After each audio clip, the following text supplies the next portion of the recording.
നമ്മളിന്ന് ചെടിയുടെ അകമെല്ലാം ഒന്ന് വൃത്തിയാക്കുമായിരുന്നേ. അന്നേരം നോക്കിയപ്പോൾ ഉണ്ട് ഒരാൾ ഒളിച്ചു നിൽക്കുന്നു വാഴച്ചോട്ടിൽ.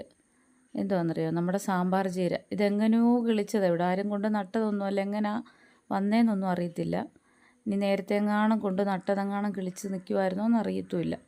അപ്പം ഞാൻ അവനെ കൈയോടിങ്ങി പൊക്കി. അപ്പം നമുക്ക് ആദ്യം ഞാൻ ഓർത്ത് പരിപ്പിട്ട് കറി വെക്കാമെന്ന്. അപ്പോൾ കറി ഇരിപ്പുണ്ട്, അതുകൊണ്ട് നമ്മളെന്തോ ചെയ്യുന്നത്, അപ്പോൾ അത് നമുക്കൊരു തോരനാക്കാം. ഒരു കുഞ്ഞി തോരൻ, ഓരോ സ്പൂൺ കഴിച്ചാൽ മതി. അപ്പം ഞാനത് കഴുകി മണ്ണും പൊടിയൊക്കെ കളഞ്ഞ് കുനുകുനുകുനാ അരിഞ്ഞ് ഒരു സവാളയും കൂടെ അരിഞ്ഞെടുത്ത് ഇച്ചിരി തേങ്ങയും വെളുത്തുള്ളിയും ജീരകവും പച്ചമുളകും മഞ്ഞൾപ്പൊടിയും കൂടി ഇട്ടൊന്ന് ചതച്ച് വെച്ചു. അപ്പോൾ നമുക്ക് ചട്ടി അടുപ്പേ വെച്ച് ഇച്ചിരി വെളിച്ചെണ്ണ ഒഴിച്ച് കടുകിട്ട് വറ്റൽമുളകും കൂടി ഇട്ട് പൊട്ടിച്ചിട്ട് സവാള ഇട്ടൊന്ന് വഴട്ടി നമ്മുടെ ചീരയിലയും കൂടി ഇട്ടൊന്ന് വഴട്ടി ഉപ്പ് ഇട്ട് ഒന്നടച്ച് വെച്ച് ആവി വേവിക്കുക. അപ്പം ഞാൻ ഈ ചീര കഴുകിയിട്ടുണ്ടല്ലോ, നമ്മൾ മുറ്റത്ത് തുണി വിരിക്കുന്ന അയയുണ്ടല്ലോ, അയ, അഴ, അശ എന്നൊക്കെയാണ് പറയുന്നത്, നമ്മൾ അയ എന്നാണ് പറയുന്നത്. അപ്പോൾ ആ അയയിൽ വാഴവള്ളിക്കകത്ത് കെട്ടി തൂക്കിയിട്ടിരുന്നു. അപ്പോൾ അങ്ങനെ വെള്ളമെല്ലാം വാർന്നങ്ങ് പോകും. അപ്പോൾ നമ്മൾ തോരൻ വെക്കുന്നുണ്ടെ ഒത്തിരി വെള്ളമയം ഉണ്ടാവത്തില്ല, നല്ല ചിക്കി തോർത്തിയെടുക്കാൻ പറ്റും. ഏത് ചീര കൊണ്ടുവന്നാലും ഞാനങ്ങനെ വൈകിട്ട് നമ്മൾ ചീര വാങ്ങിച്ചുകൊണ്ടൊക്കെ വരുമ്പോൾ വൈകിട്ട് ഞങ്ങൾ നാളത്തേക്കാണെങ്കിൽ ഞാനത് ഇതുപോലെ കഴുകിയെല്ലാം വൃത്തിയാക്കി കെട്ടി തൂക്കി അങ്ങിടും. പിന്നെ കിടക്കാൻ നേരത്ത് എടുത്ത് അകത്ത് കൊണ്ടുവച്ച് അടച്ചു വെക്കും. അപ്പം നമുക്ക് വെള്ളമെല്ലാം വാർന്ന് അടിപൊളിയായിട്ട് കിട്ടും. അപ്പോൾ നോക്കിക്കോണം, ചീര തോരൻ വെച്ച് കഴിയുമ്പോൾ കണ്ടോണേ, നമുക്ക് വെള്ളമൊന്നും ഇല്ലാതെ കിട്ടും. അപ്പോൾ ദേ നമ്മുടെ ചീര ഒരു 3/4 വേവായിട്ടുണ്ട്.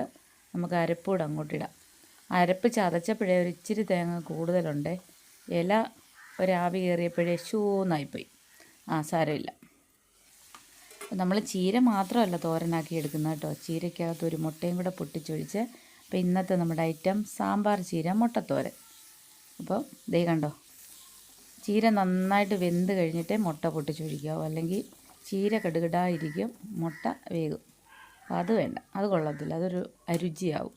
അപ്പോൾ ചീര നന്നായിട്ട് വെന്ത് തോർന്ന് ദേ ഞാൻ മുട്ടയും കൂടെ പൊട്ടിച്ചൊഴിച്ച് നമുക്കൊന്ന് ചിക്കിയെടുക്കാം. ഉപ്പുണ്ട്, ചീരയ്ക്കകത്ത് ഉപ്പിട്ട നല്ല ഉപ്പുണ്ട്. പിന്നെ മുട്ടയിൽ ഉപ്പിടണ്ട. അപ്പോൾ ഒന്ന് ചിക്കിയെടുക്കട്ടെ.